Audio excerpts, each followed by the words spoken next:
자, 안녕하십니까. 정지현입니다. 2020년 2월 19일, 장전 체크 포인트를 좀 봐야 되겠죠? 우선 보기 전에 영상을 좀 보시는 분들, 구독 신청을 좀 해주시고요. 그 다음에 보시면 좋아요도 한번 클릭해 주시고, 알림 설정을 좀 해주세요. 그 알림 설정을 해주시면 제가 영상을 올리거나 실시간 방송을 할 때 알림이 뜹니다. 그러면 바로 활용을 하실 수 있으니까, 많이들 좀 참여해 주시고요. 그 다음에 이번 주 매주 일요일날 저녁 때 공개 방송을 좀 해드릴 거예요. 다음 주 시장에 대한 전략이라든가 관심 있게 볼만한 섹터 이런 부분들을 말씀을 드리니까 많이들 참여해 주시기 바랍니다. 전날 미국 시장은 일단 뭐 혼조세로 좀 마무리가 됐어요. 애플의 부정적인 매출 전망으로 약세 마감이 되는 그런 모습들을 좀 보였습니다. 다우지수는 0.56% 하락으로 마무리가 됐고요. S&P 500은 0.29% 하락으로 좀 마무리가 됐습니다.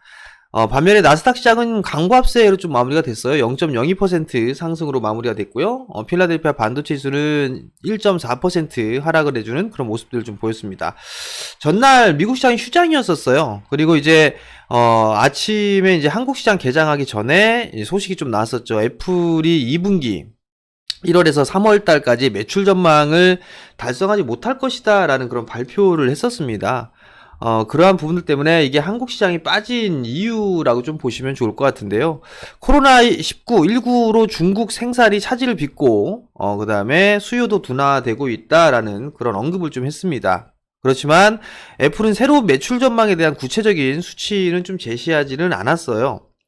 애플의 주가가 하락을 하면서 부품을 공급하는 주요 반도체 기업 등도 주가에 부진한 흐름들을 좀 보였습니다. 램리서치의 주가가 약 한 4% 정도 하락으로 마무리가 되는 그런 모습들을 좀 보였습니다. 시장에서 전망하는 그런 부분들은 애플의 매출 전망 발표로 시장에서 불안한 그런 모습들을 좀 보일 수가 있겠지만 장기화되지는 않을 것이다 라고 좀 진단을 했고요. 또 애플 발표가 실망스럽기만은 하지는 않다 이런 얘기들이 좀 나왔었어요. 왜냐면 이 코로나19에 대한 부분들로 기업에 대한 실적이라든가 경기 지표가 악화될 것이다라는 그런 부분들은 다 예상을 하고 있는 그런 사항들이에요. 그렇기 때문에 이번 이슈는 일시적일 것으로 보고 있는 그런 사항들이고, 애플의 제조기업들의 전체 생산력을 복구하고 판매망이 정상으로 돌아오게 된다라면 대부분의 생산과 수요가 회복이 될 것이다라는 그런 언급이 좀 있었습니다.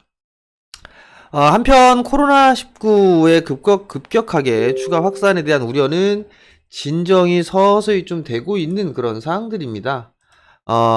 중국 당국에 따르면 17일 중국 내 코로나19 신규 확진자가 1886명으로 2000명 아래로 좀 떨어졌다라고 보고 있는 그런 사항들입니다.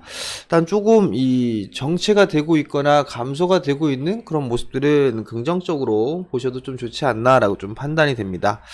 한편 이게 미국 화웨이 제조 장비 공급 제한 소식을 추진한다라는 이런 얘기가 있어요. 10% 이상 미국 장비 사용 제품에 화웨이 납품 금지를 좀 추진한다라는 이런 언급이 좀 나왔었는데요. 이 부분들은 2차 협상에 있어서 무역 협상에서 쉽게 2차 협상이 쉽게 되지는 않을 거다라는 그런 부분들을 좀 암시를 하는 게 아닌가라고 좀 판단이 되거든요. 또 다른 변수의 요인으로 작용을 하지 않을까라고 좀 판단이 됩니다. 미국 시장의 흐름들을 좀 보게 되면 대체적으로 기술주들의 흐름들이 좀 많이 빠졌어요. 마이크로소프트라든가 아마존 이런 쪽들은 괜찮은 그런 모습들이었었고요. 대부분의 종목군들이 하락으로 좀 마무리가 되는 그런 모습들을 좀 보였습니다. 한국 야간 선물 같은 경우는 0.25% 상승으로 마무리가 됐습니다. 외국인과 기관의 매수세의 상승으로 마무리가 좀 되는 그런 모습들을 보였습니다. 전날 시장의 수급이 좀 상당히 안 좋았었죠. 거래소 시장에서 보게 되면 외국인이 3,069억을 매도를 했습니다. 이 거래를 연속적으로 순매도가 좀 나와주고 있는 그런 모습들이고요. 기관 같은 경우는 무려 5,281억을 매도를 했어요. 수급이 계속적으로 꼬여주는 그런 모습들을 좀 보여주고 있습니다. 이 수급이 꼬이기 때문에 추가적인 상승이 나오기가 쉽지가 않다라는 거, 그 부분도 좀 기억을 하셔야 될 것 같습니다. 외국인 거래소 주요 순매수 종목군들을 좀 보게 되면 카카오, LG U+, LG화학, 삼성전기, SK하이닉스, 삼성바이오로직스, 현대차, 웅진코에이 뭐 이런 성장 섹터 쪽에 순매수를 하거나 낙폭 가대형 종목군들이 이제 저가 매수가 좀 들어와 주는 그런 모습들을 보여주고 있는데, 전날에 이어서 삼성전자 우선주 포함해서 3천억 가까운 매도가 좀 지속되고 있다라는 거, 단기 차익 매물이 좀 나와주고 있다라는 부분들이죠. 과거에는 어제도 시황에서도 말씀을 드렸지만, 과거에는 IT 쪽에 주도할 수 있는 그런 종목군들을 많이 매수를 했다라면, 최근 들어서는 차익으로 좀 바뀌고 있다라는 게 좀 차이점이라고 말씀을 드렸었죠. 전날 같은 경우도 3천억 가까운 순매도가 좀 나와주고 있다라는 거, 이 부분들이 지수의 상승에 부담 요인으로 본다라고 좀 보시면 좋을 것 같습니다. 기관의 거래소 주요 순매수 종목군들을 보게 되면 LG전자, 고려아연, 한국전력, 삼화콘덴서, LG, 삼성증권, 제일기획 이런 종목군들을 좀 매수를 했는데요. 기관 쪽 같은 경우는 거의 ETF 쪽에 거래가 좀 많아요. 그 중에서 이제 ETF는 빼고 종목군들을 보게 되면 이러한 종목군들 좀 매수를 하고 있는데, 낙폭과대 종목군들의 저가 매수가 유입이 되고 있다라는 거. 기관도 마찬가지로 전날 1480억 삼성전자를 매도했다라는 거. 양매도가 나왔기 때문에 조금 지수는 약했다라고 볼 수가 있겠습니다. 코스닥 시장 같은 경우는 어제 상당히 좀 수급이 안 좋았었어요. 외국인 1246억 매도 나왔고요. 기관은 1394억 순매도가 좀 나왔었죠. 특히나 기관 같은 경우는 11거래일 연속 순매도가 나오고 있는 그런 사항들이에요. 우선 수급에 대한 개선 부분들이 좀 상당히 필요한 그런 사항들인데, 여전히 수급 악화는 지속이 되고 있는 점이 부담이다 라고 좀 보시면 좋을 것 같습니다. 외국인의 코스닥 주요 순매수 종목군들을 좀 보게 되면 셀트리온 헬스케어, 에코프로비엠, 메지온, 에코프로, NHN 한국사이버결제, 세트랙아이, HFR, SK머티리얼즈, 파라다이스, 헬스케어 쪽과 2차전지, 5G 등의 성장 섹터의 종목군들을 순매수를 해주고 있는 그런 사항들이고요. 기관의 코스닥 주요 순매수 종목군들을 보게 되면 파마리서치 프로덕트, 슈프리마, 레일, 에스코넥, 서울반도체, 네페스, 테스나, 위메이드, 코미코, PSK, 인탑스 이런 종목군들이 매수 상위에 포진이 되어 있는데요. IT 섹터, 장비, 부품주 등의 성장 섹터를 좀 매수를 해 나가고 있다라는 거. 특히나 이 기관 쪽에서 매수를 해주는 그런 부분들이 좀 탄력이 좀 강한 그런 모습들이 보여주고 있어요. 근데 여전히 IT 섹터의 순매수를 좀 지속하고 있다라는 거는 일단 긍정적이다라고 좀 보시면 좋을 것 같습니다. 자, 지수에 최근에 어제 좀 많이 밀렸어요. 어제 좀 불안하셨을 수도 있을 것 같은데, 결론적으로만 말씀을 드리면 좀 눌림목으로 보고 있습니다. 눌림목을 보고 있고, 매수 종목군들 선별하는 작업을 좀 진행해야 되지 않을까라고 좀 판단이 됩니다. 전날 테슬라가 상당히 좀 강한 모습들을 보였어요. 7%가 넘는 상승세를 좀 보였기 때문에 2차전지나 전기차 쪽 섹터의 매수 포인트를 좀 찾아보는 그런 전략이 좋지 않을까라고 좀 판단이 되고요. 시장은 여전히 성장 섹터에 관심을 가지고 봐야 되는 그런 사항들이에요. 왜냐하면 시장에 있어서 경기 지표가 안 좋아질 것이다 라고 하면 다 안 좋아지겠죠, 섹터별로. 근데 회복이 되게 되면 가장 빨리 회복할 수 있는 섹터가 지금 현재 상승하고 있는 주도 섹터, 주도 업종이라고 봐야 되거든요. 그렇기 때문에 여전히 관심 있게 좀 봐야 된다는 점을 기억을 하셨으면 좋겠고요. 오늘 수급 관심주로 볼 수 있는 종목군들은 뭐 SM코어라든가 알서포트, 파마 리서치 프로덕트, 서울반도체 뭐 이 정도를 좀 말씀을 드려보도록 하겠습니다.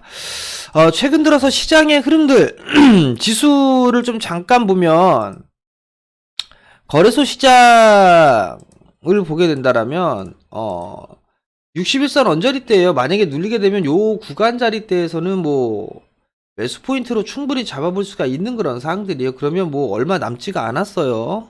그렇기 때문에 매수 포인트를 좀 잡아보는 그런 전략이 좀 중요하지 않나 싶어요. 뭐 선물 기준으로 보더라도 21선에 대한 지지, 이 부분들을 나오게 되면 좀 좋을 것 같은데, 만약에 오늘 급반등이 좀 나와주는 그런 모습들을 보인다 하더라도 이 고점 자리대를 넘어서는 그런 모습들이 나오기에는 다소 좀 힘들지 않을까 싶어요. 그러면 반등 시에는 현금을 좀 만드는 전략이 좀 좋지 않나라고 좀 판단이 됩니다. 그 부분도 좀 기억을 하시고, 만약에 밀려 내려왔어요. 밀려 내려오게 된다라면 한 294포인트 자리대, 이 자리대와 그 다음에 292포인트 자리대, 그 자리대 뭐 요 정도는 뭐 충분히 이 정도 자리 때문에 하방 경직을 좀 보이지 않을까 싶어요. 제가 전에도 말씀을 좀 드렸을 거예요. 30분 봉삭으로 좀 보게 되면 이 부분들의 갭이 하나 있었단 말이에요. 여기에 갭이 하나가 있는 그런 사항들이고, 그죠? 요 갭을 좀 메우는 그런 모습들이 나올 수도 있겠죠? 그 다음에 추가적으로 밀린다라면 이쪽에 갭도 하나가 있는 그런 사항들이에요. 요 갭이 292포인트 자리대죠? 요 자리대에 갭이 있는 그런 사항들이기 때문에 이쪽으로 이 갭을 한꺼번에 확 메꾸거나 하진 않을 거고, 아마 오늘 반등 시도는 좀 나올 수 있지 않을까라고 좀 판단이 되는데, 크게 오늘 밀릴 자리는 크게 없을 걸로 저는 개인적으로 보고 있어요. 오히려 반등세가 좀 나오지 않을까라고 좀 판단이 되니까 시장 너무 우려하지 마시고요. 성장 섹터, 내가 최근에 관심 있게 봤던 업종, 종목, 그런 종목군들을 여전히 좀 관심 있게 보자라는 거, 매수의 기회로 활용할 수 있다라는 걸 좀 기억을 하셨으면 좋겠고요. 오늘도 성공 투자 하시고요. 그다음에 다시 한번 좀 말씀을 드리지만 유튜브 영상 시청을 하시면서 꼭 구독 신청 좀 당부드리고요. 그다음에 좋아요 버튼도 클릭해 주시고 알림 설정을 해 놓으시면 제가 영상을 올릴 때마다 알림이 뜨기 때문에 바로 확인을 할 수가 있다라는 점, 그 부분들을 좀 기억을 하시고요. 그 다음에 댓글에 좀 일찍 올려달라고 좀 말씀을 해주셨는데, 이것저것 하다 제일 빨리 올리는 시간입니다. 저 나름대로 빨리 올리려고 하니까 그 부분들은 이해를 좀 해주셨으면 좋겠고요. 그리고 이번 주 매주 일요일날 저녁 8시에는 실시간으로 다음 주 전략이라든가 이런 부분들 공개 방송을 하니까요. 많이들 참여해 주시고요. 오늘도 성공 투자하시고요. 내일 아침 장전시황에 다시 찾아뵙도록 하겠습니다. 성공 투자하십시오.